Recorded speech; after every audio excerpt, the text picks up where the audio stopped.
November 19, 2025. What happened in Parliament today was not just another question period. It was a political turning point. A moment where Canadians could finally see the difference between leadership and desperation, between someone who builds for the country and someone who tears it down for a headline.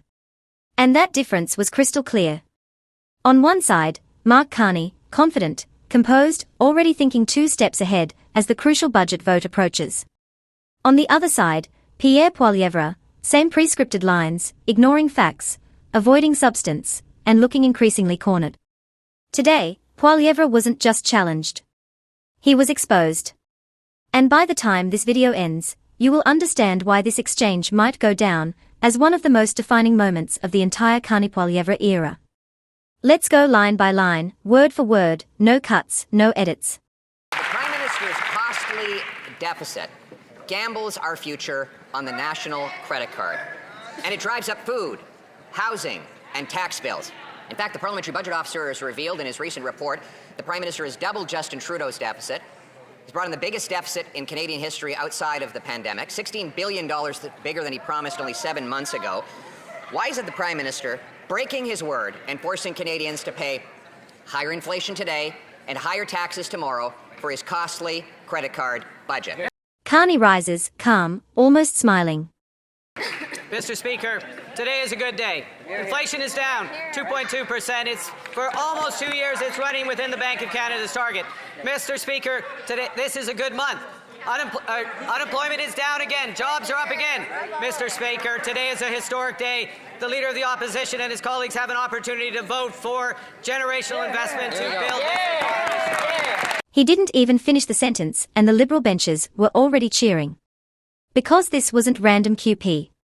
This was the day of the historic budget vote, the vote that will decide the direction of the entire country. Carney knew it. He opened with the truth, inflation at 2.2%, inside the Bank of Canada target for almost 2 years straight, unemployment falling, jobs rising. Exactly the facts Poilievre never wants you to hear. Poilievre comes back, same script, new paragraph. Maybe it's a good day for him and his Brookfield buddies who are dodging their tax bills, but it's a terrible day for the Canadian people stuck paying record-high grocery bills. In fact, the Prime Minister said he'd be judged by prices at the grocery store. Today, Statistics Canada revealed that grocery price inflation is almost double the Bank of Canada's target, rising 40% faster in Canada than in the United States of America. The direct result of the Liberal industrial carbon tax on farmers, the food packaging tax, the fuel standard tax. The Prime Minister puts his budget on the national credit card. Does he expect Canadians to pay their groceries the same way? Carney stands again, zero change in tone. Mr. Speaker, the rate of inflation is down. Right. Mr. Speaker, job creation is up. Here. Mr. Speaker, ambition and confidence in this country is sky high. We believe in Canada. We are investing in Canada. Yes. Today is the opportunity for every member of this House to join us. Poilievre tries a third time, now visibly frustrated. He's not investing in Canada. He's dodging his taxes by putting his money outside of Canada, while the Canadian people cannot afford to eat, heat, or house themselves. Inflation is now nearly twice the target when it comes to the measurement of food, rising 40% faster in this country than south of the border. We have 100% more people lined up at food banks than in 2019 as the Prime Minister continues to raise taxes on farmers and on food packaging. So once again, the Prime Minister thinks he can put his budget on a limitless credit card. Does he really expect Canadians are going to buy groceries the same way? Carney stands a third time and drops the line that ended the entire exchange. Mr. Speaker, again this month, just as it was last month, just as it has been every month when I've been Prime Minister, Canadian wages have grown faster than the rate of inflation. Canadians are getting ahead. We are creating jobs despite the attack on this economy by the Americans, despite by the obstruction of the opposition. This is an opportunity to build our country. The vote is today. Stand up and be counted. The chamber went silent. Then the slow clap started. Poilievre switches to crime, last-ditch move. The Minister was right by Surrey the other day handing out tax dollars and donuts in a photo op, but refused to take questions on the 330% increase in extortion that Liberals caused with soft-on-crime laws and open border policies.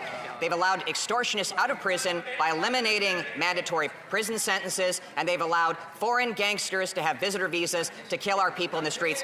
Why is it that he had time when he was near Surrey to hand out donuts, but not to stand up and protect Canadians against extortion? Carney with same spirit. Mr. Speaker, there's an opportunity to stand up and protect Canadians against extortion, against home invasion, against gun crime, against mandatory,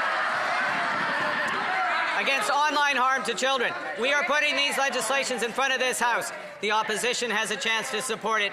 We will protect Canadians. And then the absolute knockout from Minister François-Philippe Champagne. Mr. Speaker, it's only Monday and we already have good news, Mr. Speaker. Inflation is down, employment is up, Mr. Speaker, and we presented to Canadians a generational investment budget, Mr. Speaker. We're going to invest to build this country. We're going to invest to protect our sovereignty. We're going to empower Canadians. Mr. Speaker, we're going to grow this economy the second fastest rate in the G7, Mr. Speaker, because we believe in Canada, and Canadians are going to see whether the Conservative believe in Canada, because today we'll have a vote, and let's hope that we're going to walk together. Mr. Speaker, Canada needs to grow. Mr. Speaker, I know it's a big budget. I'm afraid they may have missed a chapter, Mr. Speaker. Let me help them. Someone told Kevin Page, Mr. Speaker, we serve our nation, and I quote, "We need to focus on economic growth. We need capital investment to boost innovation, improve our infrastructure, and diversify our trade. We live in dangerous times, and we must meet our NATO spending target." I believe Parliament should approve the budget plan, Mr. Speaker. That's the word of a former parliamentary budget officer, Mr. Speaker. We believe in Canada, and let's hope and let's see if the Conservative will support Canadians. That was it.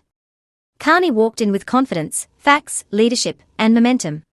Poilievre walked in with pre-written lines, no answers, and a caucus that looked increasingly divided. Tonight's vote isn't about budgets or talking points. It's about whether Canada moves forward with Carney's vision or gets dragged backwards into Poilievre's chaos. One thing is already crystal clear: Carney dominated today. Poilievre was humiliated.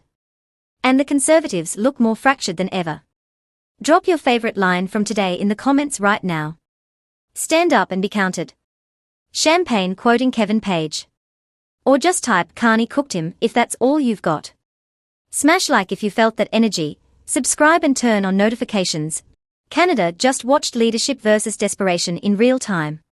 Leadership won. See you in the comments.